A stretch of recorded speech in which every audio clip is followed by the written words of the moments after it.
Hello दोस्तों, मैं प्रीति आप सभी का स्वागत करती हूँ अपने यूट्यूब चैनल प्रीति कॉन्सेप्ट पे। आज का जो हमारा टॉपिक है वो है रेशियो एंड प्रपोर्शन, जिसे हम लोग अनुपात तथा समानुपात कहते हैं। ये हमारा पार्ट 3 है। चलिए टॉपिक को स्टार्ट करते हैं। हमारा पहला क्वेश्चन है 7:13 के प्रत्येक पद में छोटी से छोटी कौन सी संख्या जोड़े की नई संख्याएं 2:3 के अनुपात में हो। चलिए इस क्वेश्चन को सॉल्व करते हैं। क्वेश्चन में दिया हुआ है 7:13, तो 7:13 को हम लोग लिख सकते हैं 7/13। तो यहाँ पे लिखेंगे 7/13। अब क्वेश्चन में बोला है छोटी से छोटी कौन सी संख्या जोड़े, तो यहाँ पे हम लोग x को जोड़ेंगे। अब बोला है नई संख्या जो है वो 2:3 के अनुपात में हो जाए, तो इक्वल टू 2/3।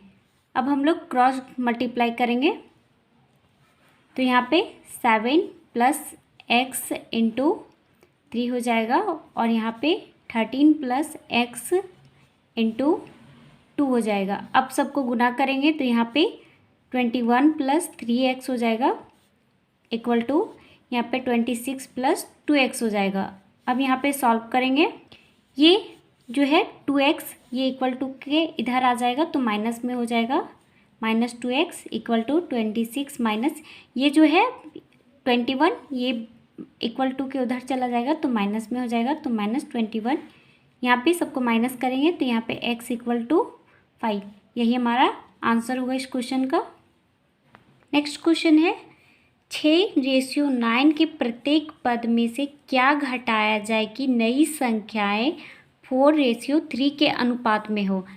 इससे पहले जो हमने क्वेश्चन सॉल्व किया था वहाँ पे दिया हुआ था क्या जोड़े, और इस क्वेश्चन में दिया हुआ है क्या घटाए। चलिए इस क्वेश्चन को सॉल्व करते हैं। क्वेश्चन में है 6:9, तो 6:9 को हम लोग 6/9 भी लिख सकते हैं। तो यहाँ पे देखिए 6/9 और बोला है क्वेश्चन में क्या घटाया जाए, तो यहाँ पे माइनस हम लोग x को घटाएंगे, तो जो x को घटाएंगे तो यहाँ पे जो संख्या है वो हमारा निकल जाएगा इक्वल टू ये जो 4:3 है तो इसे लिखेंगे 4/3। अब सबको क्रॉस मल्टीप्लाई करेंगे तो 6 - x × 3 इक्वल टू 9 - x × 4। अब यहाँ पे सबको गुना करेंगे, 6 × 3 करेंगे तो हमारा 18 आ जाएगा और यहाँ पे -3x इक्वल टू 9 × 4 करेंगे तो 36 - 4x।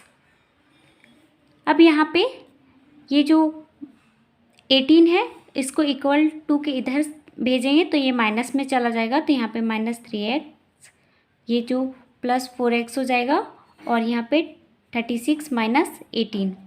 अब यहाँ पे x इक्वल टू 18 आ जाएगा। यही हमारा आंसर होगा इस क्वेश्चन का। नेक्स्ट क्वेश्चन है दो संख्याएं 7:11 के अनुपात में है, इनमें प्रत्येक में 7 जोड़ने पर इनका अनुपात 2:3 हो जाता है, इनमें से छोटी संख्या कौन सी है। चलिए इस क्वेश्चन को सॉल्व करते हैं। क्वेश्चन में बोला है 7:11, तो 7:11 को हम लोग लिख सकते हैं 7/11 और यहाँ पे हम लोग ये जो 7 है इसे एक वेरिएबल के साथ लेंगे और जो 11 है इसे भी एक वेरिएबल के साथ लेंगे, तो यहाँ पे 7x/11x। अब बोला है इनमें से प्रत्येक में 7 जोड़ने पर, तो यहाँ पे 7 जोड़ेंगे, यहाँ भी 7 जोड़ेंगे, जोड़ने पर इनका अनुपात जो है 2:3 हो जाता, तो इक्वल टू 2:3 लिखेंगे। अब यहाँ पे क्रॉस मल्टीप्लाई करेंगे तो 7x + 7 × 3 इक्वल टू 11x + 7 × 2। अब यहाँ पे सबको गुना करेंगे तो 21x + 21 equal to 22x + 14।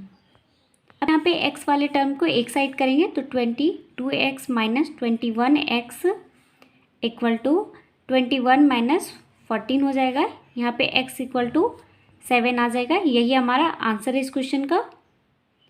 Next question है दो संख्याएं 1:3 के अनुपात में है, यदि इनका योगफल 240 हो तो इनका अंतर कितना होगा। चलिए इस क्वेश्चन को सॉल्व करते हैं।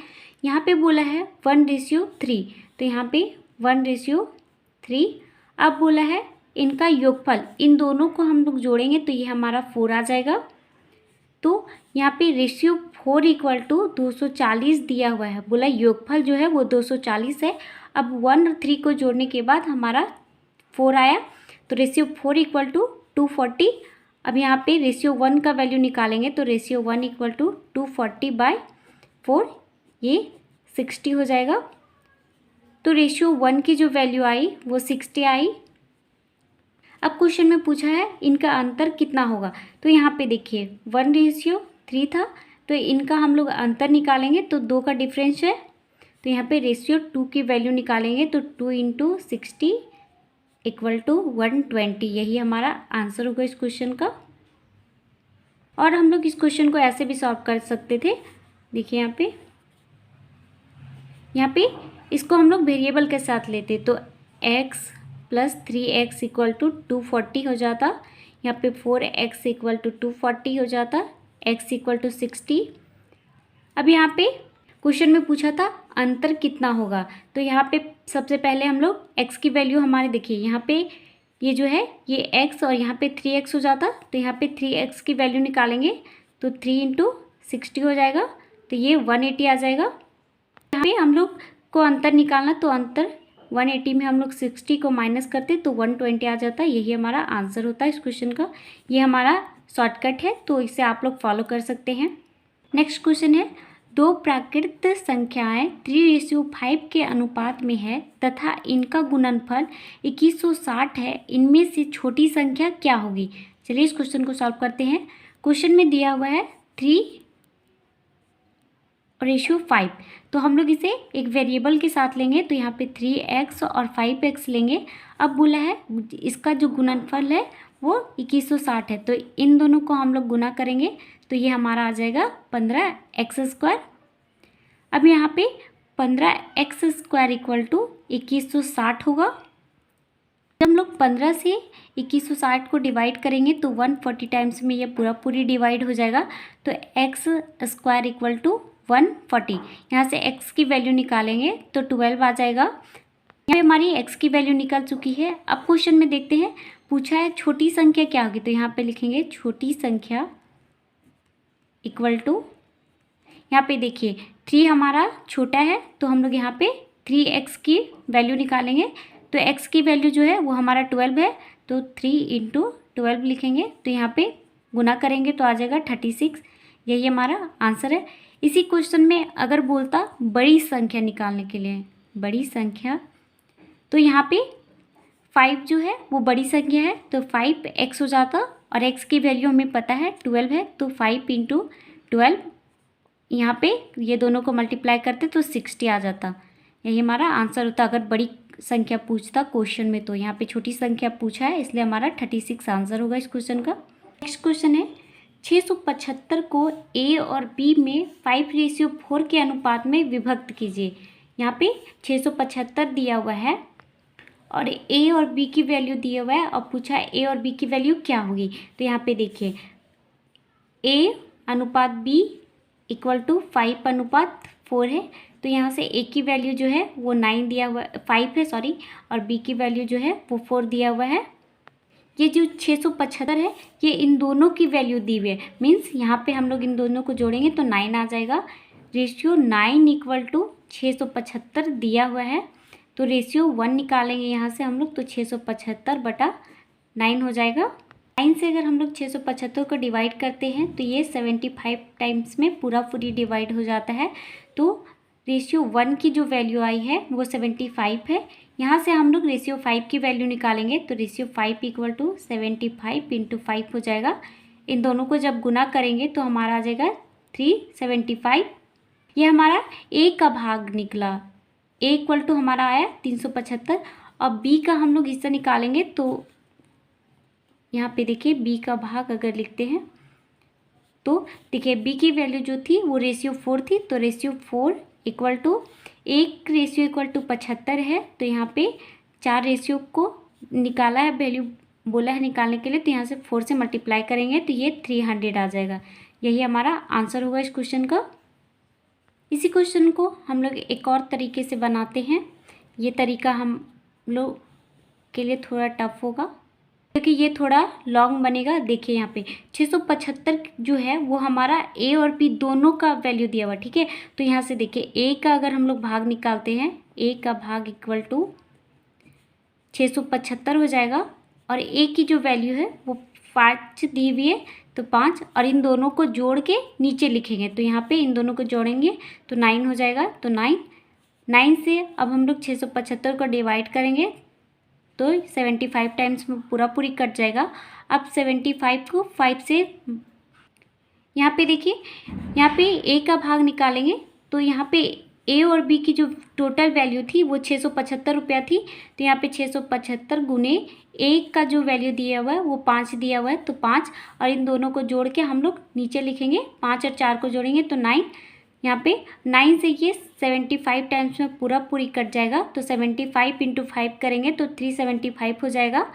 और यहाँ पे बी का भाग अब निकालेंगे तो यहाँ पे देखिए 675 तो ये दोनों का अमाउंट दिया हुआ था ना, तो 675 इंटू बी की जो वैल्यू है वो 4 दिया हुआ है तो 4 को ऊपर लिखेंगे और इन दोनों को जोड़ के नीचे लिखेंगे तो नीचे 9 है। अब यहाँ 9 से 675 को पूरा पूरी काटेंगे तो 75 टाइम्स में पूरा पूरी कट जाएगा। अब यहाँ 75 इंटू 4 करेंगे तो 300 आ जाएगा। यही हमारा आंसर होगा। आप लोग को जो तरीका इजी लगे उससे सॉल्व करें इस क्वेश्चन को। नेक्स्ट क्वेश्चन है, ए, बी तथा सी में 1050 रुपये को इस प्रकार विभक्त किया गया है कि ए का भाग बी तथा सी के संयुक्त भाग का 2/5 हो, तब ए को कितने पैसे मिलेंगे। चलिए इस क्वेश्चन को सॉल्व करते हैं। यहाँ पे देखिए ए, बी तथा सी का जो टोटल अमाउंट है वो 1050 रुपये है, और क्वेश्चन में ए का भाग जो है वो बी तथा सी के संयुक्त भाग का 2/5 है। Means A equal to B plus C का 2/5 है। तो यहाँ से हम लोग ए बटा बी प्लस सी की वैल्यू निकालेंगे तो यहाँ से 2/5। अब यहाँ पे देखिए ए की वैल्यू जो है वो 2 है और बी प्लस सी की वैल्यू जो है वो 5 दिया हुआ है। इसमें तीनों का अमाउंट जो था टोटल वो 1050 था। मीन्स यहाँ पे 2 और 5 को जोड़ेंगे। देखिए यहाँ पे ए है, ए प्लस बी प्लस सी हो जाएगा। तो देखिए ए की जो वैल्यू है वो 2 है, प्लस करेंगे और इन दोनों की वैल्यू जो है वो 5 है। तो यहाँ पे 2 + 5 करेंगे तो 7 आ जाएगा। तो यहाँ पे हम लोग लिखेंगे रेशियो 7 इक्वल टू 1050। ठीक है, अब इसे सॉल्व करेंगे। 7 टाइम्स में ये 150 में पूरा पूरी कट जाएगा तो रेशियो 1 इक्वल टू 150 हो जाएगा। अब बोला है ए को कितने मिलेंगे, तो यहाँ पे देखिए ए की जो वैल्यू है वो 2 है तो यहाँ पे रेशियो 2 निकालेंगे तो रेशियो 2 इक्वल टू 150 इंटू 2 करेंगे तो यहाँ पे 300 इस क्वेश्चन का आंसर हो जाएगा। नेक्स्ट क्वेश्चन है, एक धनराशि को ए, बी, सी तथा डी में क्रमशः 3:4:9:10 के अनुपात में विभक्त किया जाता है। यदि सी का भाग बी के भाग से 2580 रुपया अधिक हो तो ए तथा डी की कुल राशि कितनी है। चलिए इस क्वेश्चन को सॉल्व करते हैं। क्वेश्चन में A ratio, B ratio, C ratio, D की वैल्यू दिया हुआ है। कितना दिया हुआ है 3:4:9:10। तो यहाँ पे लिखेंगे 3:4:9:10। यहाँ से देखिए ए की वैल्यू जो है वो 3 है, बी की वैल्यू 4 है, सी की वैल्यू 9 है और डी की वैल्यू 10 है। तो यहाँ पे क्वेश्चन में बोला है यदि सी का भाग बी के भाग से 2580 रुपया अधिक है। तो यहाँ पे देखिए ये हमारा सी की वैल्यू है, ये हमारा बी की वैल्यू है। ठीक है, अब इन दोनों को माइनस करेंगे तभी ना हमारा 2580 रुपया जो है वो सी का भाग बी से भाग से अधिक है। इन दोनों को माइनस करेंगे, 9 - 4 करेंगे तो 5 आ जाएगा। तो रेशियो 5 इक्वल टू 2580 दिया हुआ है तो रेशियो 1 की वैल्यू निकालेंगे तो 2580/5 हो जाएगा। 5 से जो है वो पूरा पूरी डिवाइड हो जाएगा 516 टाइम्स में। तो रेशियो 1 की जो वैल्यू आई है वो 516 आई है। अब क्वेश्चन में बोला है ए तथा डी की कुल राशि कितनी है। यहाँ पे देखिए ए की वैल्यू 3 है और डी की वैल्यू जो है वो हमारा 10 है। अब इन दोनों को जोड़ेंगे तो 10 + 3 करेंगे तो 13 आ जाएगा हम लोग को जोड़ने के बाद। तो यहाँ पे रेशियो 13 की वैल्यू निकालेंगे तो रेशियो 1 = 516, तो रेशियो 13 = क्या होगा, तो 516 × 13 करेंगे। यहाँ पे जो